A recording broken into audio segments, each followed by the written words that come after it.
검찰이 정경심 전 동양대 교수가 건강상의 이유로 신청한 형 집행정지 허가 여부를 오늘 다시 심의합니다. 한 차례 불허되자 정 전 교수가 3주 만에 다시 신청한 건데요.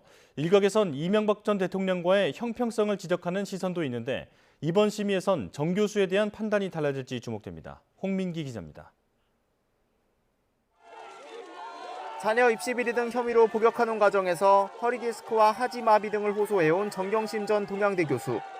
지난 8월 신속한 수술이 필요해 수감 생활이 어렵다는 이유로 서울중앙지검에 첫 형 집행정지를 신청했습니다. 하지만 검찰은 의료진과 학계, 시민단체 등이 참여한 심의위원회 논의 결과 불구속이 필요할 정도는 아니라고 판단했다며 불허 결정을 내렸습니다. 그런데 이보다 앞선 지난 6월 검찰은 이명박 전 대통령에 대해선 건강을 현저히 해칠 수 있다며 집행정지 신청을 받아들였고 같은 이유로 석 달 더 연장하기도 했습니다. 야권에선 곧바로 형평성을 문제 삼는 목소리가 터져나왔습니다.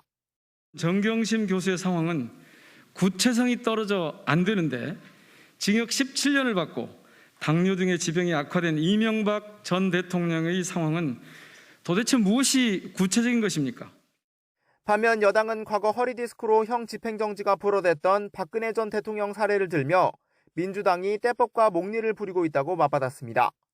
국회에 출석한 한동훈 법무부 장관도 절차에 따른 결정이라 관여할 수 없다는 답을 내놨습니다.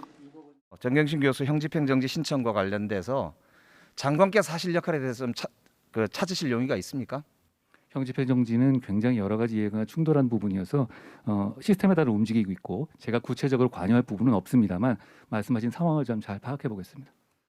이런 가운데 정 전 교수 측은 지난달 12일 첫 신청 불허 3주 만에 다시 형 집행정지를 신청했습니다. 최근 다른 입시 비리 혐의 재판에서는 디스크 등 증상이 더욱 나빠졌다며 잇따라 휴식과 연기를 요청하기도 했습니다. 재판부도 조국 전 법무부 장관과 사건을 분리해 정 전 교수 재판을 먼저 끝내겠다고 밝혔습니다. 검찰은 두 번째 신청을 접수한 뒤 구치소를 방문해 건강 상태를 다시 관찰했고 처음과 마찬가지로 통상적인 절차에 따라 집행정지 여부를 심의하겠다는 입장입니다. 정 전 교수에 대한 형 집행정지 승인 여부는 심의위원회 논의 결과를 고려해 조 전 장관 일가 수사를 이끌기도 했던 송경호 서울중앙지검장이 최종 결정합니다. YTN 홍민기입니다.